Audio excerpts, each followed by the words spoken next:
high-grade Universal Century Hambrabi.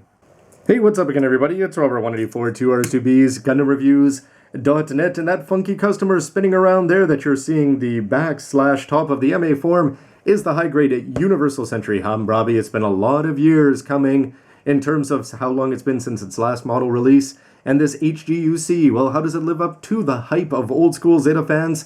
Anyway, here's a list of the good and bad that I could pick out, and I'd love to hear your comments down below, but let's get right to it. To the negatives in its least attractive form, the mobile armor form here, as you can see that it's just awkwardly bent over with the legs thrown over the back, and a poor imitation of bird's feet down there to go along with the tail. But kicking things off, let's talk about the mobility, which every once in a while, Bandai has this thing where, such as things like the Master Grade Exia, where there's just too much, and that just makes the bottom half a little bit untenable in this case. You've got the hips are going to move all over the place, and they're on awkward polycaps. The knees, the ankles, and the side armors all just add up to something that it's very hard to get a symmetrical ground pose, even if you just want to do a straight standing pose. It's the kind of thing that you're going to want to get it off the ground on an action base, which of course helps in the MA form, just so you don't have to deal with it down on the ground, because it is going to be a little bit awkward, although it is going to look pretty good while it's down there. But for things that definitely don't really look good or function well, let's talk about the rifle here. This doesn't belong only to the Hambrabi, but it's the kind of thing that I wish belonged to nothing or had been designed properly, because if you just take a look at it, you've got all of these parts here. It's not going to fit in the hand because you're going to have this bar sticking back here. These things are only going to get in the way. They're not going to help out at all. Then they can't fit around the arm because of the claws. It doesn't look good when you put a beam saber into the end of it, and it doesn't look good in the hand. You can't have them looking down the barrel, you can't do anything, and all it's going to do is pop the cover off the manipulator again and again and again, and just cause nothing but frustration, so you can imagine that this is going to get put away and never used.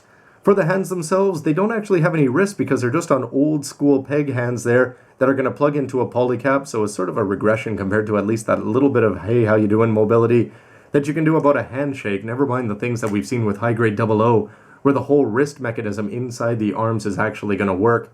And in this one, to make it even worse, you are going to have some good mobility there, 180 kind of thing at the elbows, but overall, not only were the hands splitting apart at the back of the manipulator there, well, the weapon, that should split apart there, but it was the whole arms themselves, and you shouldn't have arms coming apart when you're just trying to do something simple, like put a weapon in, or just pull out the manipulators, because you've actually got to swap them off. A little bit harder pulling them out of a polycap than just an old regular cup kind.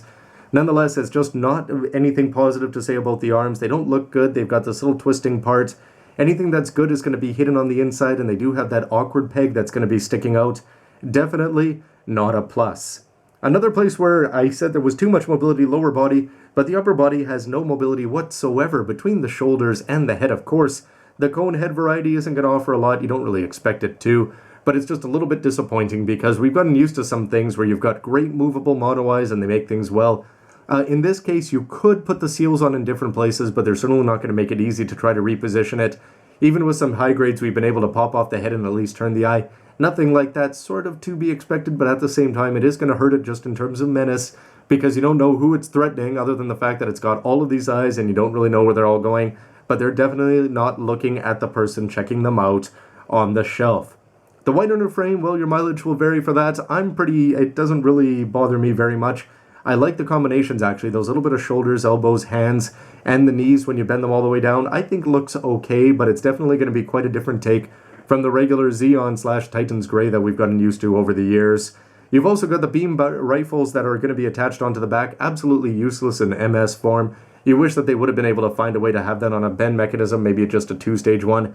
Bend them up and throw them over the shoulders. However, if the MS didn't do it, well, then the model here is doing a good job of reflecting that. But the biggest disappointment, of course, you don't expect much out of some of these 80s Transformers. But when you've got 2012 technology, you just wish you had something better than the legs just sitting awkwardly on the side of the beam rifles. You can see that it's going to sit there. The side armors are going to be strange. The arms, you can line them up the best you can. It's just going to look a little bit strange. So unless you have a thing for these strange sort of bat-looking poor versions of the Epion, I don't think it's the kind of thing that you're going to transform it all that much, unless you want to go for one of the main positives, which has a relation to 3. Because for my favorite positive, I'm just talking about that Bandai has been doing a very good job of getting these teams of 3 out there. With the M1 Astray, it's the kind of thing where, yes, the high grade is not necessarily going to be perfect, but just the fact that you've got one, and then if you want to go for the overkill and get all 3 of them and put them out on display the way they should be, the M1s are going to look great, but I would just say that this thing on the side of the box, this is the one that definitely sold me. You can see it in MS form, transform from below and transform from above, and you can see the Yazan team definitely doing their best, which brings me to this point. But at the end of Zeta Gundam, was there really anybody that an ally did not want to meet more than Yazan?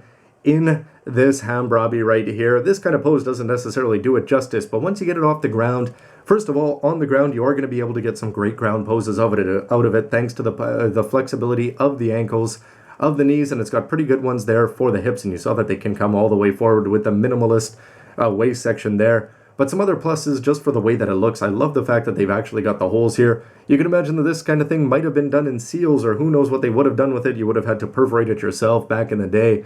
But instead, it's going to look great right out of the box, and it's not going to look too thin. I think that it looks just perfect and exactly the way that this kind of shark, which Yazan reminds me of, should. And also with the legs, yes, they have too much mobility, which makes them a little bit awkward in terms of just boring symmetrical standing there kind of pose.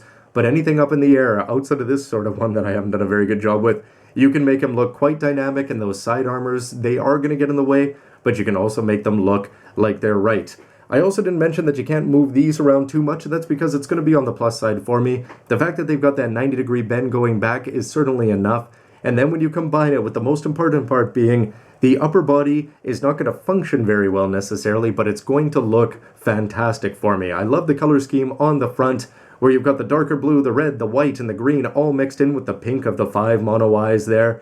The white on the upper body I think is just great. Tons of colors there. The wings certainly match it. And this guy is going to be definitely one of the most unique ones, thanks to the fact that they did an excellent job of just the sculpt here. You can imagine that they spent a lot of time on their CADs doing that up. The shoulders, they're not going to move, but they look great, as you can even see some lining opportunities there.